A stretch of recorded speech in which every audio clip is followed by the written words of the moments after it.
Guardsy, have we ever been able to broadcast live from the exclusive KFAN TCO Performance Center perch for joint practice day or even day two?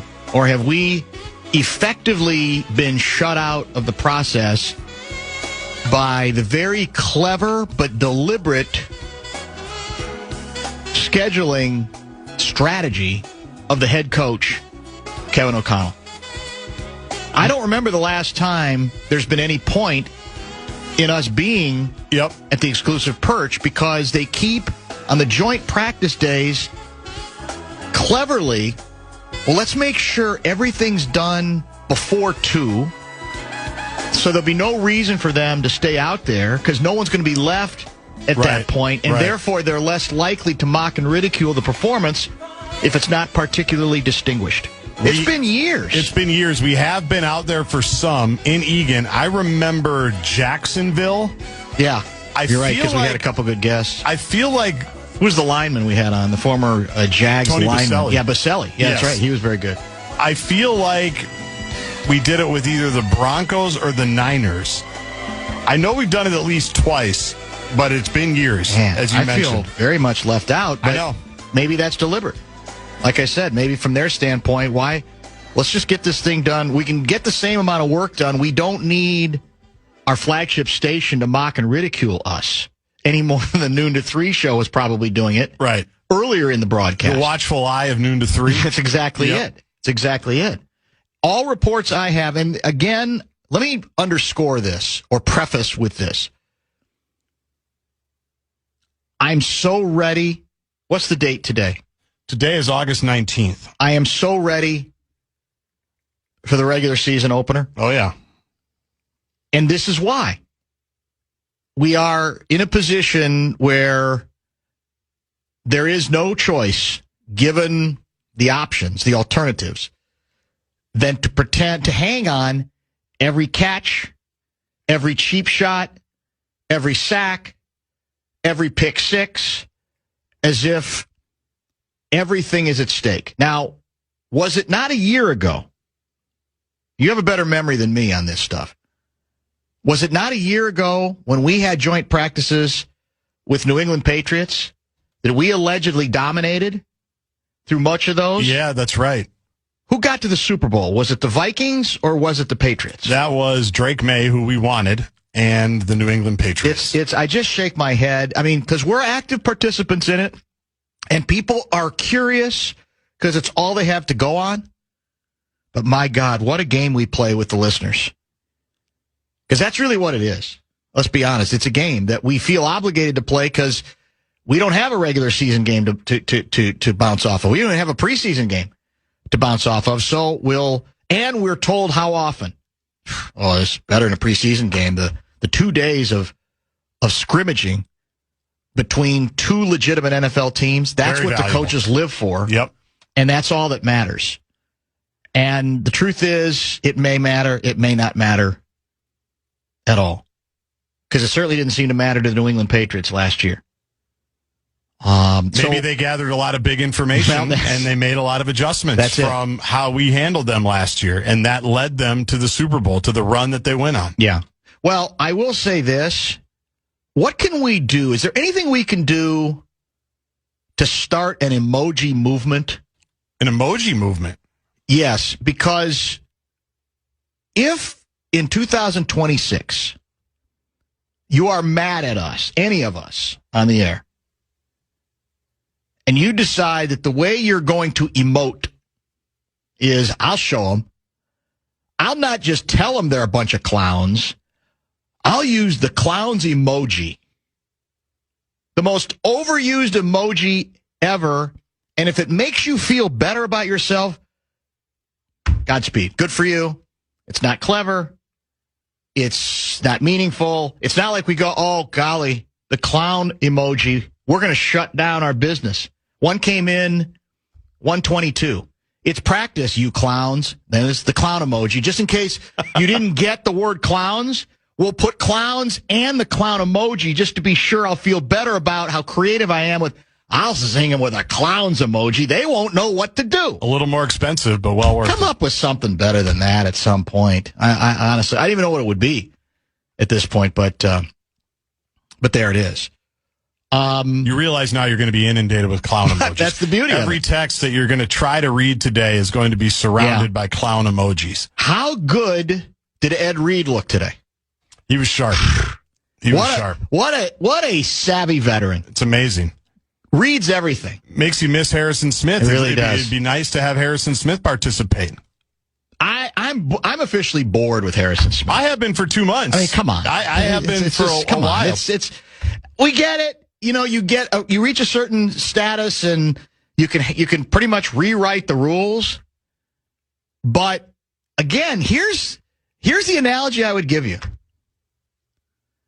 If LeBron James turned his decision into the Wagnerian opera that Harrison Smith has, he would daily be getting obliterated. But it's Harrison Smith, so he's, that's fine. It's Harrison. You know, you can do it anyway Hitman. that he wants to do it. It's like, okay, it's just tell us, don't tell us. We're all going to get on with our lives, and he's a Hall of Fame player. We know that. He's been is he a first ballot Vikings Ring of Honor guy? I don't even know. Probably would be. Probably. Would be, Yep. Don't you think? Probably. But come on. Anyway, yeah, a lot of good clown emojis are indeed coming in, which we appreciate. And the early conventional wisdom seems to be we got nothing going offensively until the 2-minute drill. That's right. And then we got a good enough deal going that Justin Jefferson did the gritty. He got to gritty once. So we're okay. It's not okay for J.J. McCarthy to do a gritty, scoring a touchdown in a regular season game, but it's okay for J.J., the other J.J., to do a gritty at the end in the 2-minute drill of meaningless practices. So I guess I don't understand the rules. Well, the distinction to me would be the play was over for Jets, for Justin Jefferson. J.J. grittied before the play had been completed on his way into the end zone. Really? That would be my distinction. I assume that's the distinction of the head coach. Well, what do you mean? J.J., the quarterback. Which J.J.? The quarterback. Okay. Grittied before he had scored. Oh, yeah. On the way into the end zone. But he was, there was no one close to him. So he was going to get there. You can still drop the ball, Dan. We see it every year. On the gritty? Sure. He was going to fumble it? He might. Well, he wasn't a pass catcher. He had the ball. Wasn't it like a bootleg? Was he holding it like a loaf of bread? I guess it's possible. I don't know. That would be, I would think, the distinction. I have absolutely no idea. I'm not sure.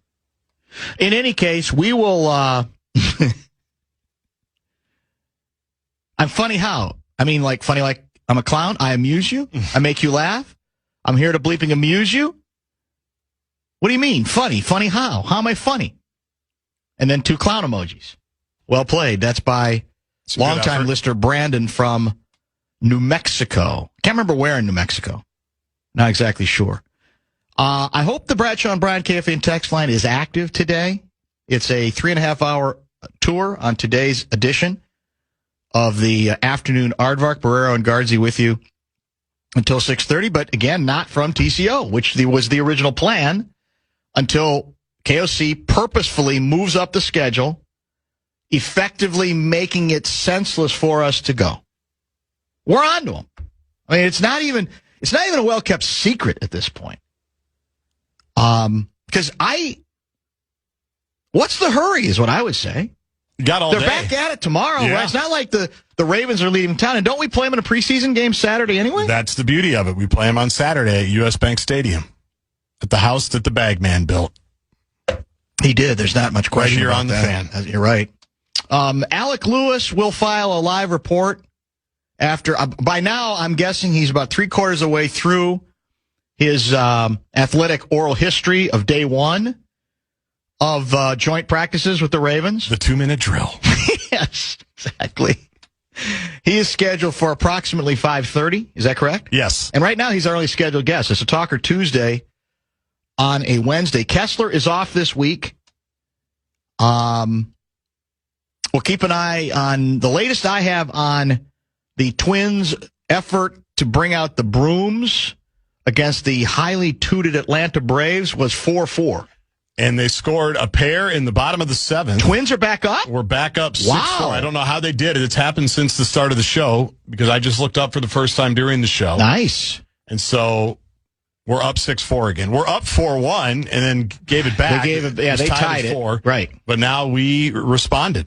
Well, it would be a nice sweep given the position they were in and the struggles that they were facing, the sudden vulnerability that the Twins seem to be revealing about themselves. It'd be a nice response if they're indeed able to complete the sweep. I think it would be a sweep, right? The series isn't continuing tomorrow, is it? No, this is it. This is it. Yep. Against the outstanding Atlanta Braves. One of the best records in all of baseball, correct? Going into this series?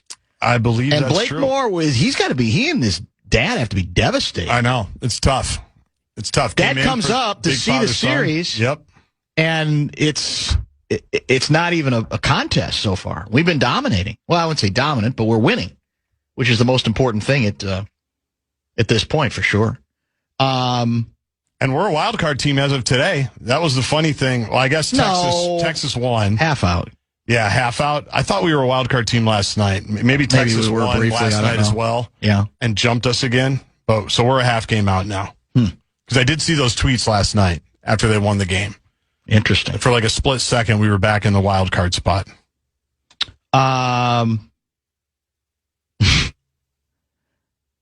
218 guy. Dan, the two JJs are not on the same level as a player. Write that down. Had no idea. Did you think about that, Dan? And another clown emoji.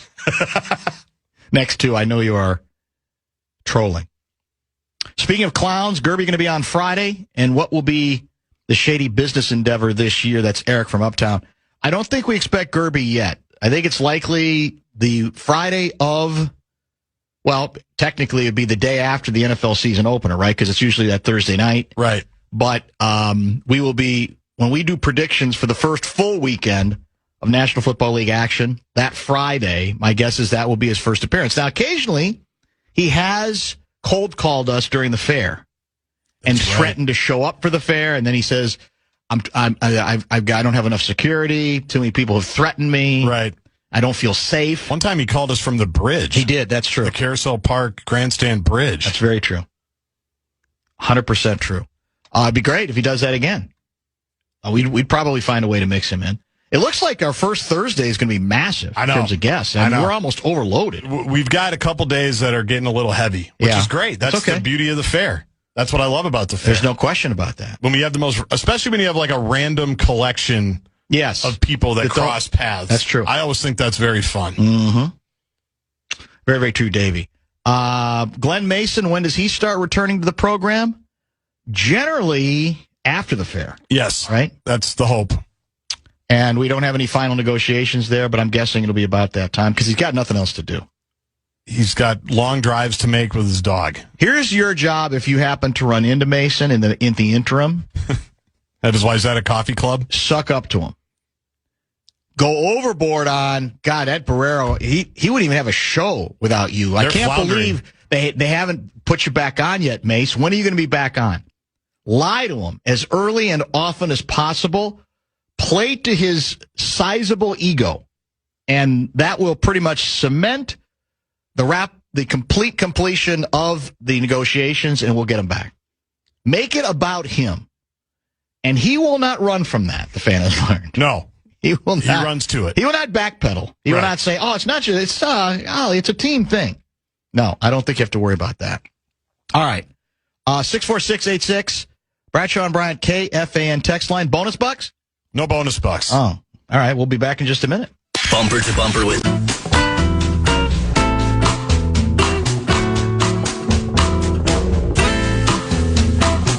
It is that day of the year where we are helping our buddy Greg Coleman support the YMCA with the Vikings Road Trip Game Day Auction. It's at, what do we have? $3,000 right now. Round trip business class airfare to Tampa Bay.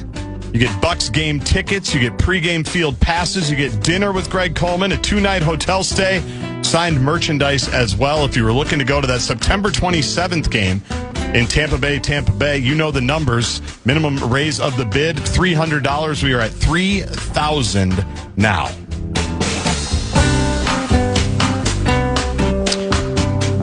I have Twins up 6-4, going for the sweep against the Atlanta Braves in the middle of the 8th inning. Middle 8th inning at Target Field. Will anybody attempt to storm the field if we get the brooms out? Court stormings, field stormings don't happen often. No, not usually. In baseball during the regular season, do they? No, I don't remember one. The postseason, they've happened a couple of times. It depends on your setup, how your arena's set up. Some places it's easier for fans to get past security than others. There's the most famous court storming I can remember in Major League Baseball history has to be the fame. Well, that's one of them. That was his when he broke Babe Ruth's record, right? Postseason, it's Bill Mazeroski. I want to say it was 1960. Pittsburgh Pirates, a walk-off home run. It might even been a walk-off grand slam to win the World Series. That's big. He barely made it. He barely got to home plate, touched home plate, because the rubes were everywhere. But it seemed very spontaneous. It seemed very organic at the time. That's when court stormings actually meant something. There were standards? Because it didn't happen very often. That's got to be one of the most famous ones. When we won it, in 87 and 91, we won at home both times, right? Yes. So I'm trying to remember, was there much... That's a tough building, the way the dome is set up, to get down to field level. You have to make like a long jump, don't you? Especially depending on where you're seated. Yeah. Did we have many? Common was slapping Jack Morris in the back. He was. But how many other rubes found a way to get to field level and get involved in the celebration? I don't remember any. Maybe if somebody did, they can text us and let us know. I also have recollection of one of the Celtics titles. I want to say at the Garden. And my recollection is Larry Joe Bird couldn't have been more violent about making sure he was not going to be held up or stopped by any of the rubes who wanted to celebrate with him. I mean, he's like knocking people away. He's shoving through them. Yep. Because, there's that fear of, what if I get trampled here? People don't even realize what they're doing in all of their excitement, in all of their exuberance. And he was going through them like butter. Like he was willing to knock people over or shove them away if necessary. He was not in any mood to say, I'm going to put my arm around you, we're going to celebrate together. I'm kind of on his side. It's hard not to be. As someone who has been on the field for a couple different field stormings with the Gophers, as well as participated in a couple court stormings for Gopher basketball, including the one we did where I filmed it when the Gophers beat Purdue. I think that was Patino's second to last year or third to last year. It gets a little dicey. Yeah, it can be. If there's a lot of people out there and it happens quickly, it can get dicey pretty quickly if you're not careful. So I'm kind of on Larry Bird's side to get out of there. I usually try to get out of there as quickly as I can. Guardsy must have forgotten that on Jefferson's first TD in the NFL, he started celebrating at the 10 and grittied the last 5 yards. Did he really? I don't remember that. Is that true? Could be. Yeah, I suppose that's true. Interesting. Mason is your least knowledgeable guest on the show. I'm bored with him. Whoa. Get a real college football analyst on. Wow, that's savage. That's Mason your face. Critics are everywhere. Are you not? We all get hammered. We all get ripped. We all get destroyed. I'll still take him. I mean, I don't think he's watching start to finish as many games as he used to, but you still have to have him on, don't you? He's Glenn Mason. He's Mace. He's in our face. Yes. And I think we said this the last time we talked. Ever since he started vacationing in Fargo for like a month at a time. That may have complicated things, yes. No, that actually... Oh, you're saying that actually made it better that he started watching more games The weekends he came back from Fargo, that's fair. the weekends he joined us from Fargo, those weeks, yes, he had watched every single game. He had takes on everything. Fair. You're right. It's when he's in town and he's got family and friends and the morning walks and everything. That's when he would check out. when he's in Fargo, he watched everything. And I do know he will be in person for the Gophers-Michigan game this year. I do know he's making an appearance at that game. Oh, he's invited, right? Yes. Isn't he like one of the honored guests? He's going to sit in the Maturi suite. That's what I was told. Not that game. Maybe another game. Oh, it's a different one. Okay. Yeah, maybe another game. But I do know he's going to that game in person. So we at least have to have him that week. Do you have a pen or a pencil? I do. Do you have a notepad? I have our Greg Coleman auction sheet. I can use that. I want you to try to put together. This was brought to my attention by one of the hardcore Timberwolves fans. Okay. You may have seen it. The rather challenging section of the Wolves' schedule, which I'll admit, on schedules I get bored with the whole concept, so I don't break them down like some people do. But this section of the Wolves' 2026-27 schedule starts really on Christmas night and then goes through January. And I want you, I'm gonna give you the matchup. Okay. And I'm gonna have you offer it up as an L or a W. Oh, okay. Okay? Yeah. This is very early for that. But it might be a useful exercise when you start adding up who we are playing in this stretch. So we'll start with Friday, December 25, Christmas. We're our first Christmas hosting game, right, against Oklahoma City? Yeah, we're going to win now. National TV. Yep, we're going to win. All right, so W there, right? Yep. Sunday, December 27, at Golden State. Win.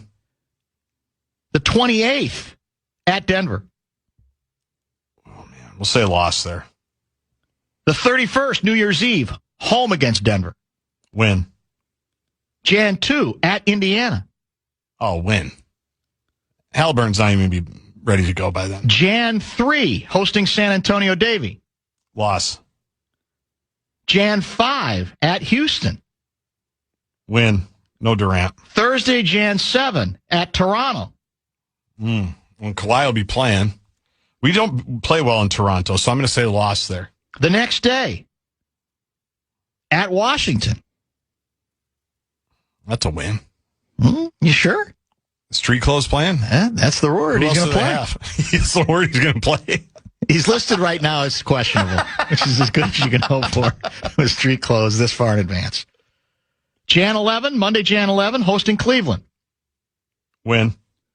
At Chicago, Jan 14. Win. At Philly, Jan 16. Loss. At New York, Knicks, Jan 18. Loss. Hosting Houston, the 20th. Win. At San Antonio Davy, Jan 22. Loss. At Detroit, Jan 24. We'll say loss. At Memphis, Jan 25. That should be a gimme. That's a win. And then hosting Denver again, Jan 27. We're going to win that game. So add up what your wins and losses are. I think you're a little optimistic for the sake of the bit, but yeah, I have us as 11-7 in that stretch. That actually, I think they would take. Yeah, I agree. Because that's a meaty. That's meaty. 18-game stretch. Yeah. That I was unaware of. Let's go through it again fast. That's life in the West. OKC, Golden State, Denver, Pacers, Spurs, Rockets, Toronto Maple Leafs, Washington, Cleveland, Chicago, Philly, Knicks, Rockets, Spurs, Pistons, Grizzlies, there's your gimme, and Denver again. You got to be, let's just put it this way. LaMelo's got to be serious through that stretch because they could end up with the kind of record you're predicting, but what you got to make sure of is you don't go, something like, I don't know, how many games was that? 18, did we say? Yep. It's like 6-12 or something like that. Yeah, you can't have that. You could easily fall into that trap because there's some back-to-backs in there. There's a bunch of inconvenient road games in there. That's a meaty part of the schedule. Now, early, don't we have the longest homestand in our history? Yes, and that's 8 or 9. It's 8, and that's you got to make hay, next, right? Is you have to know. Yes, I know you can only play the game in front of you, but you have to know that stretch is looming.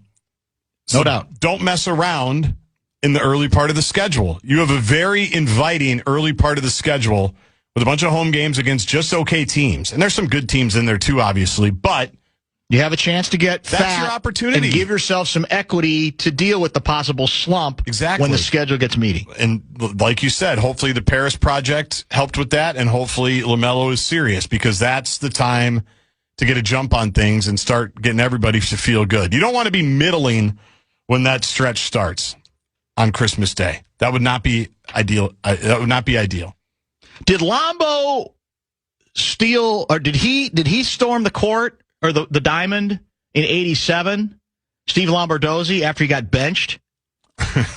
Wasn't that the backstory that he got taken out and then lost it in the clubhouse and then made sure to go out and celebrate like he was in it part of it the whole time? Yeah, I never heard that. I love Glenn Mason. He is not a clown. Are you nuts? State Fair countdown. The quarterbacks are a letdown. Barreiro is a clown. Wolves in 5. With the clown emoji as well. 100% disagree with the text about Mace. He's your number one guest. That's from Corey and Chaska. You got to have him on. He's so entertaining. Well, we intend to. The only issue is how hard he's going to play to get. That's sort of the yearly ritual with him. And the assumption is it's all it's performative, that he knows he needs us more than we need him. But you never know that one of these years he might, act like something's at stake, right. And if you're not going to satisfy me, I'm not going to play. Yeah, you never know. In your yard any longer. Mm-hmm. It's possible, right? Glenn Mason is the best guest on this show. ESPN rated Timberwolves offseason a C+. What is the bumper-to-bumper offseason Timberwolves grade? Whew. Well, I'm not surprised that it's modest, because nationally, that's the trend. I would definitely be higher than C+.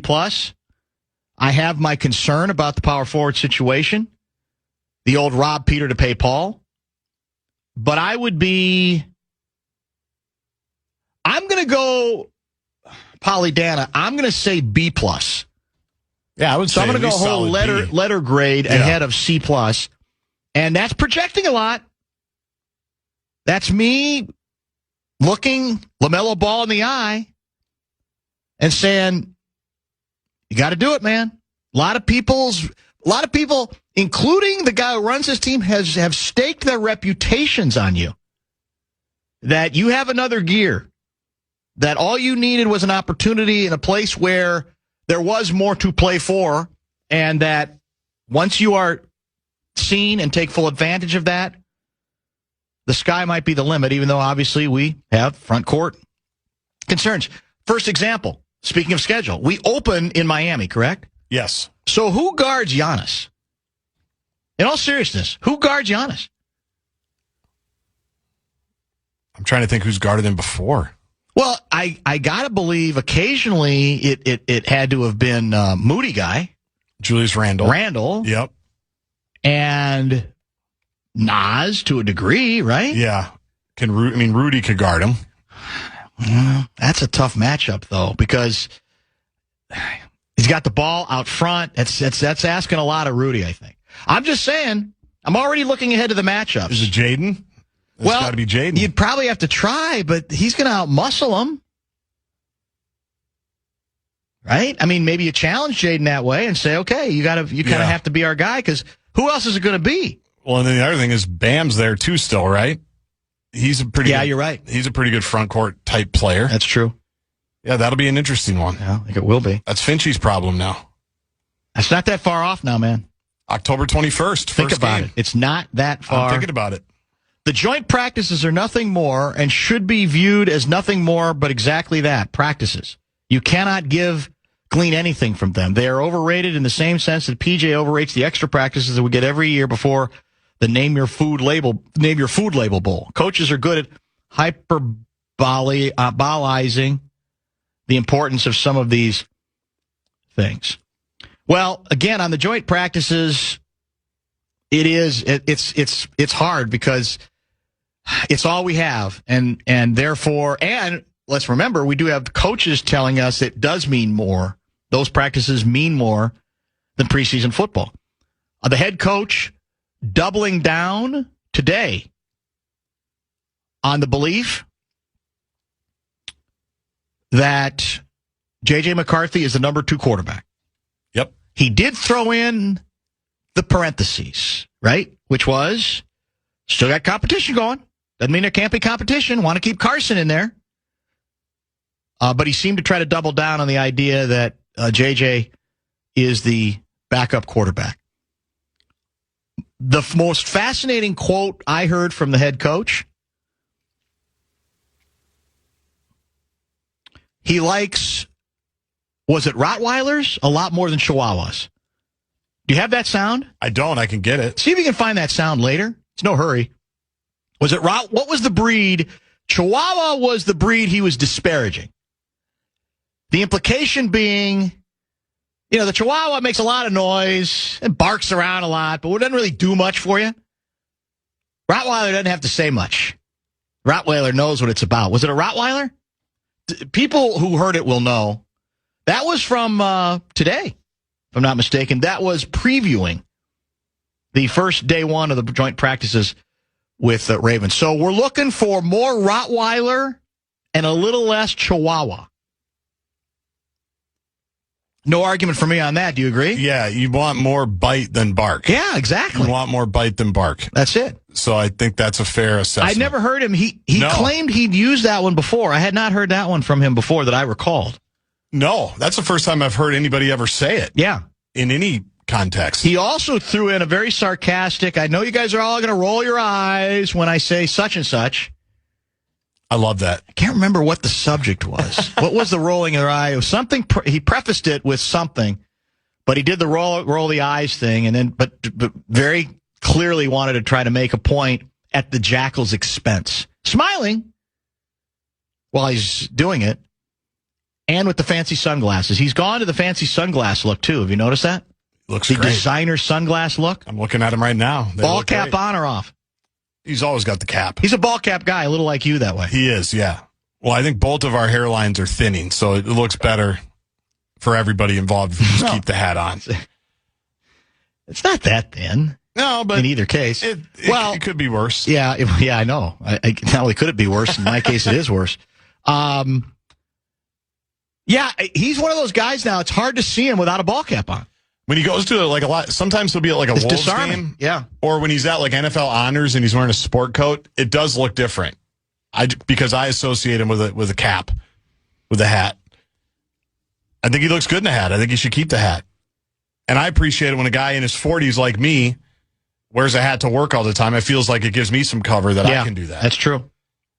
763 guy, hello, Dan. I can be active. Get the controversial topics rolling. Maybe we will when we come back. Maybe we'll try to, sort of stir things up a little bit. Get the ball rolling. Get people worked up without manufacturing the controversy, just letting the controversies come to us, the controversial subjects. Alec Lewis is our only scheduled guest right now, and that should be somewhere around 5:30 this evening. So tomorrow is the second day of joint practices, and then Saturday day game again, right? It's at noon. Game. 10 o'clock pregame. And the Ravens are the team, correct? Yes. It's just not the same without John Harbaugh. It doesn't feel like it's the same Ravens to me. I know. How good did Lamar look today? Do we know? I didn't see much on the Lamar tweets. I just saw it mostly on our offense. I feel like the reporters didn't tweet as much as they usually do. I noticed that too. Was that conscious? We'll have to ask Alec. I wonder if we're not going to wait to be accused of overreacting and breathlessly reporting too much on this camp or on this joint practice. Therefore, we're going to back off a little bit. We're going to exercise a level of restraint because we know otherwise we're going to get squashed. Or the coaches will get mad that you're tweeting out too much stuff. Because they get mad about that, too. They do get mad about that, don't they? They get very sensitive about the information that's tweeted out. Yeah. Well, you're not wrong about that. That's for sure. 64686, Bradshaw and Bryant, KFAN text line. Don't forget, Aaron Gleeman tomorrow in studio, correct? Talk about the red-hot Minnesota Twins. No Kessler today. Did we wrap up the sweep? Yes. We're still going. Yes, it's in the books. They won 6-4 was the final. That's good response. Mm-hmm. Against a good team. Blakemore's Atlanta Braves, that's for sure. I had one other item that I wanted to at least. Well, I'll leave it at that for now. What time is it? Yeah, 3:41. We'll get back on schedule. As I mentioned, Alec Lewis coming up. Oh, I know what I wanted to mention real quick. I knew there was something else about the Jimmy Johnson news conference. It's, once again, the Jimmy Jam Terry Lewis appearance at the Minnesota State Fair. We are celebrating their Saturday night concert performance at the Grandstand. That is on Saturday, August 29th, the first Saturday of the Great Minnesota Get-Together. The Bumper to Bumper folks are celebrating their concert appearance by offering up, simply for a good talkback to us, the opportunity to potentially get a pair of tickets to see Jimmy Jam and Terry Lewis at the State Fair. And that'll include also State Fair admission tickets. We've given away, I think, at least 2 pairs already. Yep. We're going to continue to do that every day this week. Go to the iHeart app, click on the microphone, and spout off on whatever the subject might be. Try to get inside of 30 seconds.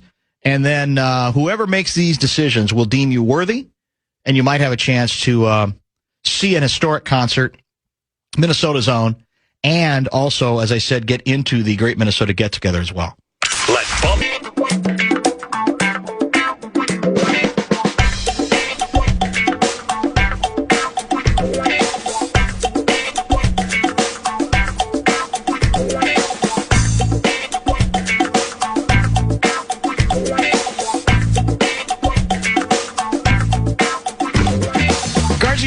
You a coaching philosophy question at the college level. I read a piece that I concluded was literally the most insightful and complete when it comes to what Cignetti tries to do at Indiana University. This guy who obviously has remade college football history. It was the first piece where when I was done with it, I felt like I now have more insight into this, because it's the old deal of how does he do it? Everyone wants to know how he does it. I thought this piece went further in attempting to explain that than any I've seen. Let me give proper credit. Your guy, Brandon Marcello, or is it Marcello? Don't know. He wrote it. Now, Bozich very scornfully mentioned that he's a big SEC guy, so he didn't want to give him credit. And he is such a rube. He really is a rube on that stuff. It's amazing. There's no question. But regardless of who wrote it, I didn't know anything about that. I just thought the headline was, it was out of CBS Sports. The headline was, "The Standard and the Strangers, can Curt Cignetti, Indiana, win big again with 17 newcomers?" And it is a deep, deep dive. Let me give you an example of what struck me about the Cignetti approach. The story begins with an anecdote about Nick Marsh, described as the most decorated receiver the Hoosiers have ever pulled out of the transfer portal. Former Michigan State player, right? Correct. He showed up, the writer writes, to the first spring practice in March wearing gold cleats. Remember, we talked about it. Third-year head coach Curt Cignetti, 10 weeks removed from a 16-0 national championship, saw them before the first snap of the spring. Quote, "I didn't love those gold shoes he came out in today," told reporters that very afternoon, March 27. "He learned what getting your ass ripped is all about. I don't know if that happened to him very often at Michigan State." So that translation is new sheriff in town, throwback, he doesn't care whose feelings he hurts. If he wants to show up that player publicly, he has the wherewithal to do exactly that. But that's where I want to start, because the conventional wisdom now is, in 2026, you can't do that very much anymore. That, I shouldn't say that. You can do it, but that it's not considered a necessarily effective way, and it's almost trying too hard to be old school. So is that Cignetti trying too hard to be the hard ass? Is that Cignetti just being honest and saying, I don't like that look? Or is he sort of like still the exception, living on the fumes of obviously having the best, turnaround in the history of college football? How many coaches, could PJ Fleck do the same thing and say it as publicly, or would he immediately get ripped for that, saying, well, that's not very player-friendly, and we're kind of in a player-friendly environment. Why do you have to show up a player publicly that way? Yeah, I guess to the last part, I don't know how that would go. To what Cignetti's trying to do, you mentioned, is he trying to, I don't think Cignetti tries to do anything. I think Cignetti just is who he is. I think a lot of these guys just are who they are. But I think that's just how he does things. And can you get away with it? I think it depends on who you are and where you are and what you've done, probably, too, right? When you've, copyright Google me, won, wherever you've been, when you are the national championship coach with essentially a lifetime contract, who at this point I think could probably get almost any player that he really wanted to get, right? Yeah. Because that's always the fear when you do something like that, is you have to have a lot of confidence that you're going to be able to withstand it if the player says, well, I'm out then, I don't want to do this. That's where I think people get twisted. Well, here's what bugs me about it. As obviously I'm a Cignetti Bobo for all the obvious reasons. Here's the part that gave me pause. Not that he did it. Not that, as you say, he has to apologize for doing it, because that's the way we do it. What struck me was, and this is where I worry a little bit about the old reading your own press clippings. The quote that I just read, I don't know if that happened to him very often at Michigan State.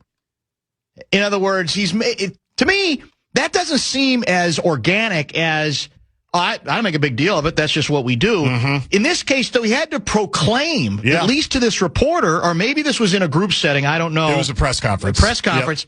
Where he had to say, I want to make sure you realize this didn't probably happen to him at Michigan State. Yeah. He can get away with it now for all the obvious reasons, but to me it came off a little bit more self-serving there. Now, not the first coach to be self-serving. That's true. That's true.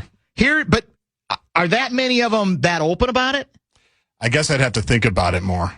Now, here's the kicker. Carter Smith, left tackle on the club. Basically, according to this story, it wasn't. Cignetti didn't even have to do anything. That this story indicates that it was another team leader, Carter Smith, who took Marsh aside to, quote-unquote, show him the Hoosier ropes. Here's the quote. If you see something that someone might think they might be a little above the program or something like that, you need to be brought back down to the standard. Everybody is held to the same expectations. Nobody's above the program. It's not just up to Coach Cignetti, but it's also up to the leaders to be able to call that out. I just find it fascinating because I don't even think that gets called out that much anymore. In fact, I think it's more likely it's going to be celebrated like teach their own. That's his expression. Right. It's kind of cool. It's kind of entertaining. He can get away with it, whatever. And yet it sounds like he has established, that's what I'm trying to figure out, what he is doing normal? Is it radical in 2026 in the way that seems to be revealed in this story? I think every program has some type of standards. I think a lot of coaches pick their battles on when to, like, what's worth fighting for. The shoe thing might not be worth fighting for some coaches because the shoe thing is pretty superficial, right? It's just like a militaristic, we all look the same, dress the same, act the same, this is what we do. If Nick Marsh is, first in line going 110% every single drill, does it really matter what shoes he's wearing? That's how some coaches would say it. So I think my guess would be some coaches have decided what the lines are for them. I remember Jerry Kill, his first year, his bit was he used to have everybody dress up for the plane ride. Old school coaches. Right. Yep. That's talking true. about with Bob Knight, wouldn't let the student reporter on with a tie. Well, without a tie. Without a tie, exactly.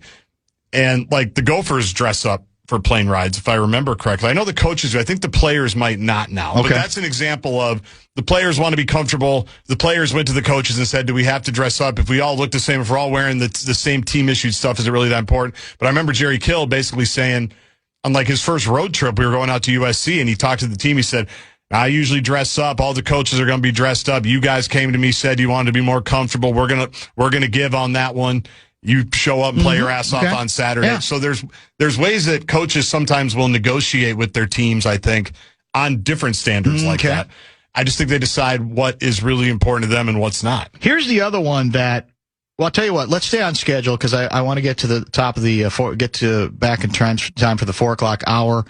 Alec Lewis is going to join us, scheduled about 5:30, sometime after the top 5 at 5. But there's another revelation in here that I did find fascinating that I had not heard or read before about, sort of, again, letting us behind the curtain about at least what, in theory, Cignetti is trying to do that maybe has some meaning for other coaches potentially in other places who may not, think that they could turn it around the way he did completely, but maybe learn a thing or two from what seems to be a very unique approach. Bradshaw and Bryant KFAN text line is open at 64686. Back for hour number 2 in just a minute. You're listening to Barreiro.